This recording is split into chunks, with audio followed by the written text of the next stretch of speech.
سوال یہ کیا گیا ہے کہ نماز میں رکوع اور سجدہ میں سبحان ربی العظیم و بحمدہ اور سبحان ربی الاعلیٰ و بحمدہ پڑھیں، کیا یہ اضافہ فرض نماز میں کیا جا سکتا ہے؟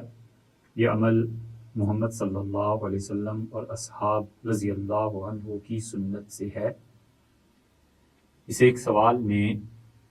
آپ نے کئی سوالات جمع فرما دیے ہیں۔ سب سے پہلی بات تو یہ ہے کہ نماز، رکوع اور سجدہ، ان دونوں مقامات پر سبحان ربی العظیم و بحمدہ اور سبحان ربی الاعلیٰ و بحمدہ پڑھنا چاہیے۔ نفل نماز میں تو کسی کا اختلاف ہے ہی نہیں۔ رہ گئی فرض نماز، تو فرض نماز میں اصلاً فقہا اس لیے بعض چیزوں سے منع کرتے ہیں کہ نمازیوں پہ جماعت گراں نہ گزرے۔ مثلا ایک آدمی کہتا ہے کہ ربنا ولک الحمد، ایک کہتا ہے اللہم ربنا ولک الحمد، یہ جملہ اس نے بڑھا دیا تو نمازیوں کو زیادہ دیر کھڑا رہنا پڑ گیا، تو آہستہ آہستہ یہ ساری نماز میں اضافے ہو جائیں گے اور فرض نماز بڑھ جائے گی۔ تو کیا یہ جائز ہے؟ فقہا دار و مدار رکھتے ہیں اس پہ کہ جو مقتدی ہیں ان کا کیا خیال ہے۔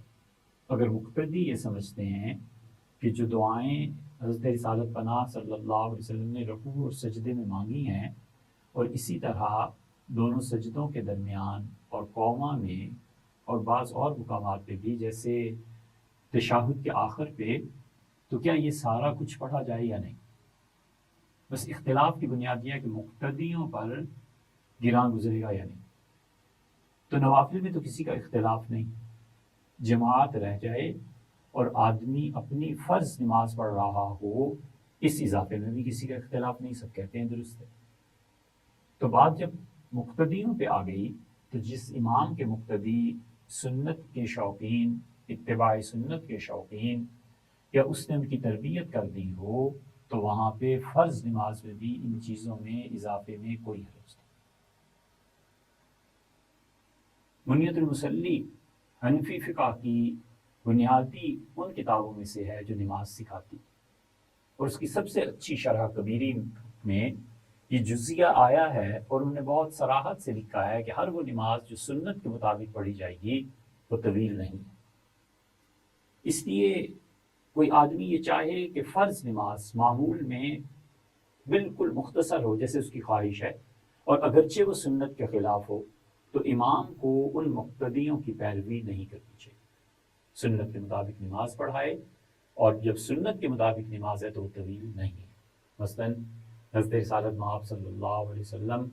ظہر کی نماز میں جو قرات کرتے تھے وہ فجر کی نماز کی قرات کے برابر ہوتی۔ تو اب اگر کوئی آدمی چیختا ہے کہ ظہر کیوں اتنی طویل ہو گئی، تو اسے سمجھایا جائے کہ سنت کی۔ اگر وہ سمجھتا ہے کہ سنت ہی قابل تعظیم نہیں ہے، تو اس شخص کو اپنے ایمان کی خیر منانی چاہیے، نماز تو بات کی بات۔ حضور اقدس صلی اللہ علیہ وسلم کی سنن طیبہ اور مستحبات کی رعایت نماز میں کرنی چاہیے، یہ چیز اللہ سے بندے کو ملانے والی۔ اور اگر مقتدیوں پر گراں گزرے تو پھر امام کو چاہیے کہ سنت کے دائرے کے اندر ہی رہے، مگر یہ جو زائد دعائیں ہیں انہیں ترک کر، کہ اپنے مقتدیوں کی رعایت کرنا یہ ضروری ہے، واجب ہے۔ مگر اتنی سی بات سے کہ اس نے پڑھنا ہے سبحان ربی العظیم اور سبحان ربی الاعلیٰ، اس میں اس نے اگر اضافہ کیا کہ سبحان ربی العظیم و بحمدہ، سبحان ربی الاعلیٰ و بحمدہ، اس میں کون سا وقت لگتا ہے؟ اس میں کیا جلدی کی بات ہے؟ و بحمدہ، اس ایک چھوٹے سے، بہت ہی چھوٹے سے فکرے کا اضافہ کرنا ہے، اس میں کون سی ایسی بات ہے جو مقتدیوں پہ گراں گزرے گی یا گوارا کرے گی یا ناگوارا کرے گی؟ اس لیے فرض نمازوں میں بھی اسے پڑھنا چاہیے۔ رہ گئی بات آپ کی کہ کیا یہ اضافہ فرض نماز میں کیا جا سکتا ہے، تو ہم نے آپ سے عرض کیا کہ فرض نماز میں بھی کرنا چاہیے۔ یہ عمل حضرت رسالت مآب صلی اللہ علیہ وسلم اور صحابہ کرام رضی اللہ عنہ کی سنت سے ہے۔ تو سوچنا چاہیے سب سے پہلے تو یہ کہ کیا ہم آپ کو کوئی ایسا مسئلہ بتائیں گے جو اصل میں شریعت سے ثابت نہ ہو۔ اتنا اعتماد تو ہونا چاہیے کہ جو مسائل آپ کے سامنے رکھے جاتے ہیں اس کی اصل یا تو اللہ کی کتاب میں ملے گی، یا حضور اقدس صلی اللہ علیہ وسلم کی سنن میں ملے گی، یا پھر کتاب و سنت کی روشنی میں جو اجتہاد کیا جاتا ہے ائمہ کرام کا، اس اجتہاد میں ملے گی۔ اور شاذ و نادر کبھی یہ کہنا پڑ جائے کہ اس مسئلے میں رائے یہ ہے، تو اس کا مطلب یہ نہیں ہے کہ وہ رائے بے اثر ہے، اس کے پس کچھ بھی کچھ نہ کچھ فقہا کھڑے ہیں، اور کچھ نہ کچھ حالات اور زمانے کے اعتبار سے جو تبدیلی ضروری قرار پاتی ہے کچھ اس کی بھی رعایت۔ تو یہ ہرگز گمان نہیں کرنا چاہیے کہ کوئی ایسی بات آپ کو بتائی جائے جس میں دو چیزیں، ایک تو حوالہ، وہ عام طور پہ ہوا کرتا ہے، آپ حوالے کو چیک کر لیجئے، ممکن ہے سمجھنے میں ہم سے غلطی ہوگی تو ہمیں تنوع ہو جائے گا، پتہ چل جائے گا، اللہ تعالیٰ آپ کو بھی جزائے خیر دے۔ اور دوسری چیز اعتماد، کہ جو کچھ بتایا جا رہا ہے، آپ کے سوالات کے جوابات دیے جا رہے ہیں، یہ سب کی سب چیزیں اصل شریعت سے ثابت ہیں۔ آپ نے جو فرمایا کہ سنت سے یہ ثابت ہے یا نہیں، تو دیکھیے حدیث کی یہ کتاب ہے ابو داؤد، یہ روایت اور جگہ پر بھی آئی ہے، لیکن یہاں پہ ابو داؤد سجستانی رحمۃ اللہ علیہ نے یہ جو باب باندھا ہے کہ رسول اللہ صلی اللہ علیہ وسلم رکوع اور سجدے میں کیا پڑھتے تھے، اس میں انہوں نے بالکل صاف اور واضح روایت نقل کی ہے، اور یہ روایت ہے حضرت عقبہ بن عامر رضی اللہ عنہ کی، اور وہ کہتے ہیں کہ فقان رسول اللہ صلی اللہ علیہ وسلم اذا رکع، اور حضور اقدس صلی اللہ علیہ وسلم کا معمول یہ تھا کہ جب وہ رکوع میں جاتے تھے قال سبحان ربی العظیم وبحمدہ ثلاثا، تو 3 مرتبہ یہ کہتے تھے سبحان ربی العظیم وبحمدہ، وإذا سجدہ، اور جب سجدہ کرنا ہوتا تھا تو سجدے میں یہ پڑھتے تھے کہ سبحان ربی العالی وبحمدہ، 3 مرتبہ یہ کہتے تھے۔ اسی طرح اس سے آئندہ کی اگر آپ روایت میں دیکھیں گے تو اس میں بھی یہ تصریح آئی ہے کہ رسول اللہ صلی اللہ علیہ وسلم رکوع اور سجدے میں مختلف دعائیں مانگتے ہیں۔ حنفی فقہا نے اگرچہ اسے نوافل پر معمول کیا ہے، لیکن وہ بحمدہ کی اتنے ذرا سی بات کا اضافہ کسی طرح بھی نماز کو تطویل نہیں دیتا، نماز کو لمبا نہیں کرتا، اس لیے فرض میں بھی سے منع نہیں کیا جا سکتا۔ پھر دیکھیے یہاں پر بھی اگلی روایت میں یہی وارد ہے کہ رسول اللہ صلی اللہ علیہ وسلم، اور کیا ہوتا تھا، حضرت عائشہ رضی اللہ عنہا کہتی ہیں کہ کان رسول اللہ صلی اللہ علیہ وسلم یکثر ان یقول فی رکوعہ و سجودہ، اور عام طور پر کثرت سے بہت مرتبہ ایسے ہوتا تھا کہ رسول اللہ صلی اللہ علیہ وسلم رکوع اور سجدے میں کہتے تھے سبحانک اللہم ربنا و بحمدک، سبحانک اللہم، اے اللہ تیری ذات ہر اس عیب سے پاک ہے جو مشرکین تیرے متعلق بیان کرتے ہیں،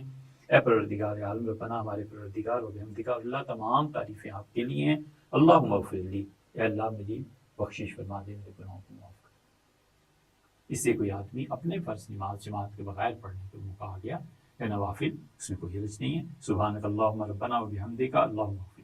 امام نے رکوع اور سجدہ طویل کر دیا، اس میں پڑھنے میں کوئی حرج نہیں۔ اسی طرح اس کے بعد آپ دیکھ لیں، اور یہاں پہ حضرت ابو ہریرہ رضی اللہ عنہ کی روایت ہے، وہ کہتے ہیں کہ ان النبی صلی اللہ علیہ وسلم کان یقول فی سجودہ، اور حضور اقدس صلی اللہ علیہ وسلم اپنے سجدے میں تو یہ کہا ہی کرتے تھے، پڑھا ہی کرتے تھے، یہ دعا مانگا ہی کرتے تھے، اللہم اغفر لی ذنبی کلہ، اے اللہ میرے تمام گناہ معاف فرما دے، دقہ و جلہ، چھوٹے ہوں یا بڑے، واولہ و آخر، اور اللہ پچھلی زندگی میں کی ہوں یا آگے آنے والی زندگی میں، اے رب تمام کے تمام گناہوں سے کی معافی دے دے، اللہم اغفر لی ذنبی کلہ دقہ و جلہ واولہ و آخر۔ یہ رسول اللہ صلی اللہ علیہ وسلم نے، اور اسی پہ ابو داؤد رحمۃ اللہ نے آگے چل کے لکھا ہے کہ وہ کہتے ہیں کہ ایک یہ بھی آیا ہے کہ علانیتہ و سرہ، اور رسول اللہ صلی اللہ علیہ وسلم کبھی یہ اضافہ بھی فرما دیتے تھے کہ اللہ وہ لوگوں کے سامنے ہو گئے ہوں یا تنہائی میں ہو گئے ہوں۔ تو پوری دعا یہ بنی کہ آپ عام طور پہ اپنے سجدے میں یہ دعا مانگتے تھے، اللہم اغفر لی ذنبی کلہ دقہ و جلہ واولہ و آخرہ علانیتہ و سرہ، یہ پوری دعا بن گئی کہ رسول اللہ صلی اللہ علیہ وسلم یہ چیزیں کہتے ہیں۔ تو اس لیے یہ سب دعائیں آپ کو حدیث میں مل جائیں گی۔ حضرت عائشہ رضی اللہ عنہ کی ایک اور روایت دیکھ لیجیے کہ رسول اللہ صلی اللہ علیہ وسلم اپنی نماز کے آخر پہ کیا دعا مانگا کرتے تھے۔ یہ ایسی دعا ہے کہ ابن حزم نے اس پہ لکھا ہے کہ اگر کوئی شخص یہ دعا نماز کے آخر پہ نہیں مانگے گا سلام سے پہلے تو اس کی نماز ہی نہیں ہوگی۔ ابن حزم کے پاس کیا دلیل ہے سوائے اس کے کہ وہ کہتے ہیں حدیث میں اتنی جگہ آیا کہ لگتا ہے جیسے رسول اللہ صلی اللہ علیہ وسلم نے بس اس دعا کو ایک طرح کا فرض کر لیا۔ وہ کیا دعا ہے؟ حضرت عائشہ رضی اللہ عنہا کہتی ہیں کہ حضور صلی اللہ علیہ وسلم اپنی نماز میں دعا مانگتے تھے، اللہم انی اعوذ بک من عذاب القبر، اے اللہ میں تیری پناہ مانگتا ہوں قبر کے عذاب سے، واعوذ بک من فتنۃ المسیح الدجال، اور اے اللہ وہ دنیا میں گھوم جانے والا دجال، اے پروردگار اس سے تیری پناہ مانگتا ہوں، واعوذ بک من فتنۃ المحیا، اور اللہ زندگی میں تکلیف میں، جانچ میں، مصیبت میں، کسی امتحان میں پڑ جاؤں۔ اصل تو یہ امتحان، اللہ زندگی میں کوئی امتحان جو تیری نافرمانی کی طرف کے نتیجے میں لے جائے، اللہ اس سے پناہ مانگ، والممات، اور اللہ موت میں جو آزمائش ہوتی ہے اس سے بھی تیری پناہ مانگ، موت کی آزمائش۔ موت سے پہلے شیطان دعوت دیتا ہے شرک، اس کی عبادت کر لو، اس کی عبادت کر لو. یہ بہت بڑا امتحان. اللہم انی اعوذ بک من المأثم والمغرم، اور اللہ میں تیری پناہ مانگتا ہوں گناہ کی زندگی سے، والمغرم اور قرض کے بوجھ سے. یہ ہمیشہ مانگتے تھے، حتیٰ کہ ابن حزم سے فرض قرار دیتے ہیں. وہ الگ بحث ہے، یہ فرض نہیں ہے، ائمہ اربعہ میں کسی کے نزدیک بھی فرض نہیں، لیکن رسول اللہ صلی اللہ علیہ وسلم نماز میں یہ دعائیں مانگتے تھے. تو اس لیے آپ کو اگر دیکھنا ہو تو یہ امام ابو داؤد رحمۃ اللہ علیہ سجستانی، انہوں نے حدیث کی کتاب میں یہ جو چیزیں لکھی ہیں، یہ جو چیزیں انہوں نے کہی ہیں، اس کو دیکھ لینا چاہیے.